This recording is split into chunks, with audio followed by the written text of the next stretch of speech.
Hello everyone, welcome back to another episode of the Bonsai Blacksmith. Here is the Mata Atlantica or Atlantic Forest, bonsai forest I arranged this week. This is currently 3 days after everything's been put in there.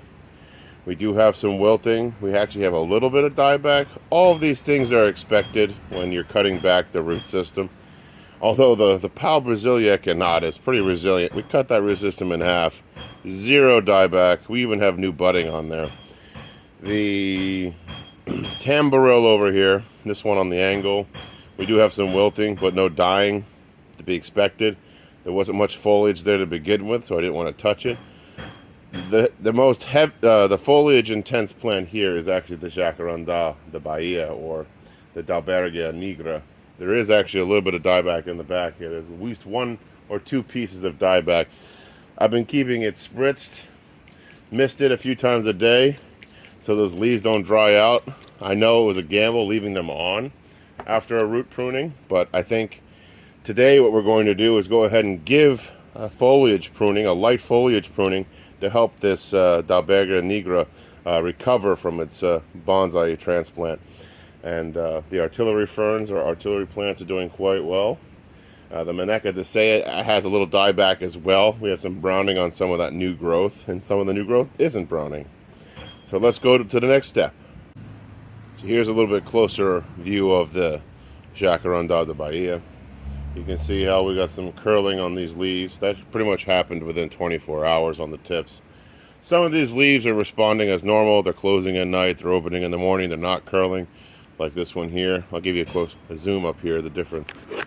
This is what the root pruning is basically done. So like you have this, what seems to be dieback here, right there, and then you got this more healthy branch next to it. See, so my strategy here is going to be to clip it up here at this node where that change is happening, to help relieve this plant from trying to stay moisturized and divvy up its nutrients evenly. See, there's a point where she starts getting a little sad, so I'm going to determine probably where the green meets the old growth. There is going to be a good spot to do that. You can see the tamboril on the back doesn't have much to work with at all in regards to foliage. Can't even zoom on that foliage. That's how little foliage it has.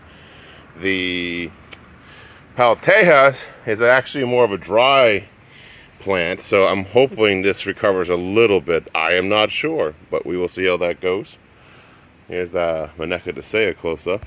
You can see where, let's go and zoom back a little bit. You can see where it's browned a little on the tips. Now, let's see. You can brown a little bit on the tips there. It's kind of common in most of the spots of this tree right now. Hopefully that's okay. We'll keep that monitored. So let's go ahead and trim these guys. I'm just going to hold your free hand for this. I think that makes the best sense. Alright, so hopefully I keep you in focus while I do this. So this cut, I'm going to go ahead and just do right there. There's that one. Same goes for this one. I'm just going to go ahead and clip that one right there. And if this is good for the bonsai anyway, for ramification. I'm looking at how much ramification I want. I'm going to go ahead and just get some long nodes there. They might backbud, so let's see at the backbudding. See if we can trigger some backbudding here. See those little inner nodes? 1, 2, 3. Let's go ahead and just snip up there. And for this one, where the green meets the old growth, gone. Yeah, same goes for this side. Let's see here. Oops. And same goes for, well, I wonder how far back we want to go with this one here. We could probably, let's go back to this inner node here. So that's what we've taken off the Jacaranda de Bahia. Hopefully this will allow it to be a little healthier here. As we've taken a step back, you can now see how the profile of that tree is now smaller. It's a good thing though, it really is. Let's go ahead and take some of this dead growth off the edge.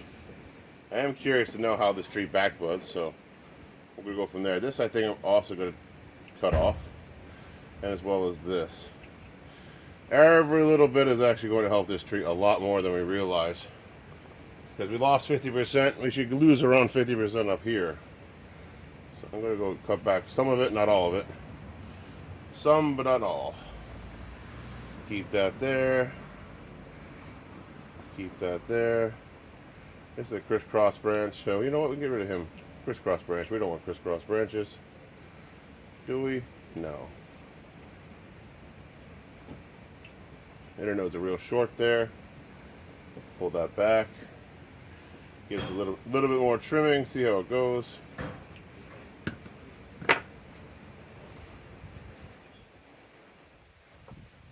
I think that's going to do us for now. Go ahead and pull this one here. And there. That's the root pruning, the foliage pruning for this particular tree. Let's see how she goes.